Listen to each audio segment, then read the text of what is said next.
Kelompok kami akan mempresentasikan hasil diskusi kami yang berjudulkan akuntansi investasi saham. Saya Jelvan Daila, NPM 2305 170145. Nama saya Anji Barita Walisimamora, NPM 2305 170146.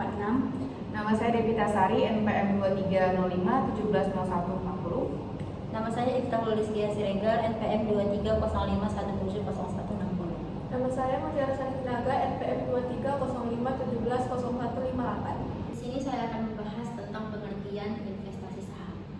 Dalam Kamus Bahasa Indonesia, investasi merupakan penanaman uang atau modal di suatu perusahaan atau proyek untuk tujuan memperoleh keuntungan. Secara umum, investasi dapat diartikan sebagai meluangkan atau memanfaatkan waktu, uang, tenaga demi keuntungan atau bermanfaat pada masa datang atau masa yang akan datang. Jadi, dapatlah dikatakan investasi merupakan membeli sesuatu dan diharapkan pada masa yang akan datang dapat dijual kembali dengan nilai yang lebih dari semula. Nah, pencatatan investasi saham ada 3. Yang pertama, metode biaya atau cost method. Yang kedua ada metode nilai wajar atau fair value, dan yang ketiga ada metode ekuitas atau equity method. Selanjutnya di sini ada metode biaya atau cost method. Menurut metode biaya, investasi dalam saham dicatat sebesar biaya perolehan yang dikeluarkan dan dividen yang diumumkan atau yang dibayar tunai dari laba yang diperoleh dicatat sebagai pendapatan dividen. Tetapi ada pengecualian. Bila dividen yang diterima melebihi bagian investor atas laba setelah saham diperoleh dianggap sebagai pengembalian modal atau dividen likuidasi dan dicatat sebagai pengurangan perkiraan investasi. Selanjutnya ada jurnal pada saat pembelian, yang dimana ada investasi saham perusahaan di debit dan kas di kredit. Selanjutnya jurnal pada saat pembagian dividen, kas di debit dan pendapatan dividen di kredit. Selanjutnya jurnal pembagian lama tidak ada jurnalnya. Selanjutnya, poin yang kedua yaitu metode nilai wajar atau fair value.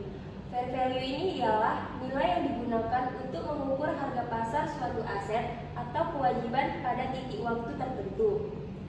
Ini adalah nilai yang dapat diterima secara wajar jika aset tersebut dijual atau kewajiban tersebut dipindahkan antara dua pihak yang berpengetahuan dan bersedia. Dalam istilah sederhana, fair value adalah harga yang adil dan seimbang yang dapat diharapkan dari sebuah transaksi. Selanjutnya, poin yang ketiga ada metode ekuitas atau equity method. Metode ekuitas ini menurut PSAK 15 pasal 3 yaitu metode akuntansi di mana investasi pada awalnya diakui sebesar biaya perolehannya dan selanjutnya disesuaikan dengan perubahan net aset investi setelah pembelian saham. Jadi saya akan membahas di bagian contoh. Untuk contoh yaitu PTP yang memperoleh 2.000 lembar saham dari 10.000 lembar. Saham berada PTS pada harga $50 per lembar. Pada tanggal 1 Juli 2018 diasumsikan nilai buku dan nilai wajar total aset dan likuiditas PTS mempunyai nilai yang sama. Laba bersih PTS pada 31 Desember 2018 tercatat sebesar $50.000 dan dividen yang dibayarkan pada November ialah sebesar $20.000. Kita akan ketahui laba bersihnya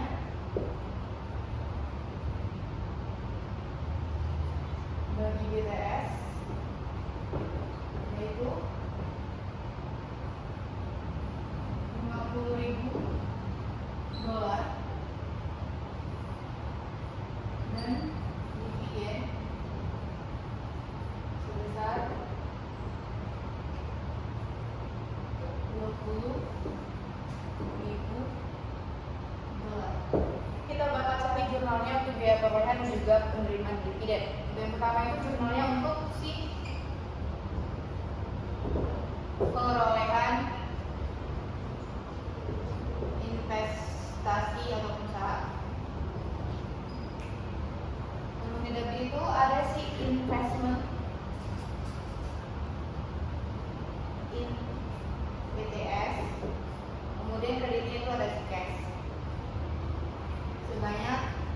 $100.000 debit dan juga $100.000 kredit. Terus dulu dari mana? Perhitungannya adalah tadi 2000 lembar ya, dari 10 beredar ya. 2000 dikali per lembarnya $50. Maka 2000 dikali $50 sama dengan $100.000. Nah, untuk pembayaran dividen, penerimaan dividen,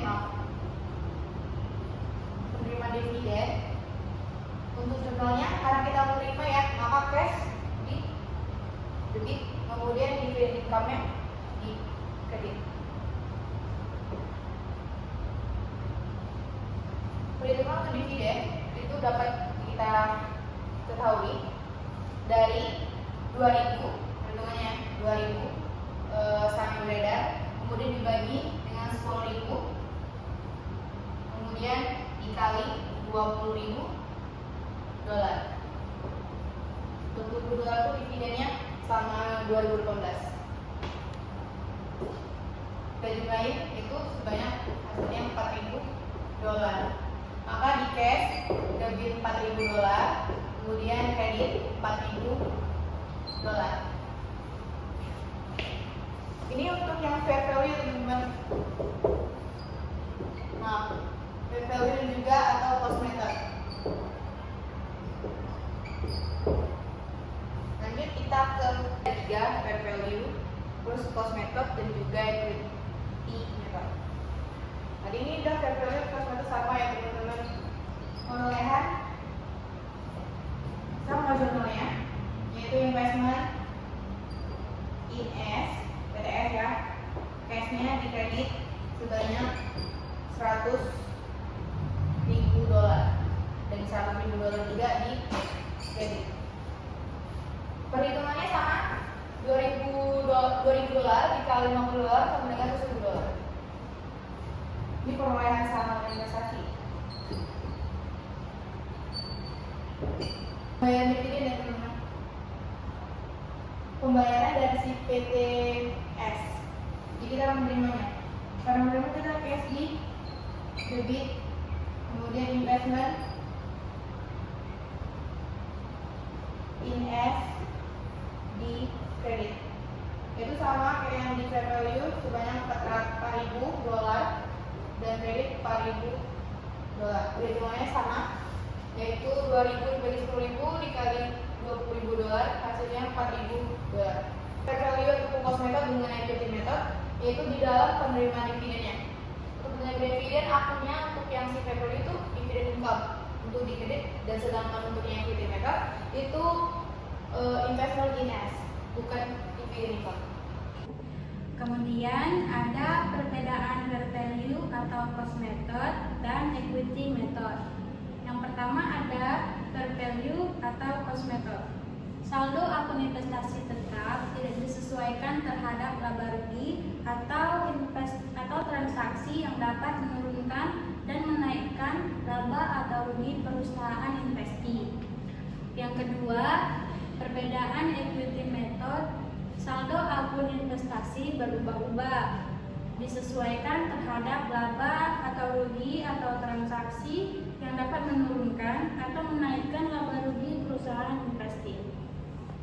Kesimpulan dari materi kami adalah akuntansi investasi saham bertujuan untuk mencatat, mengukur, dan melaporkan investasi perusahaan pada saham entitas lain secara tepat sesuai tingkat kepemilikan dan pengaruhnya.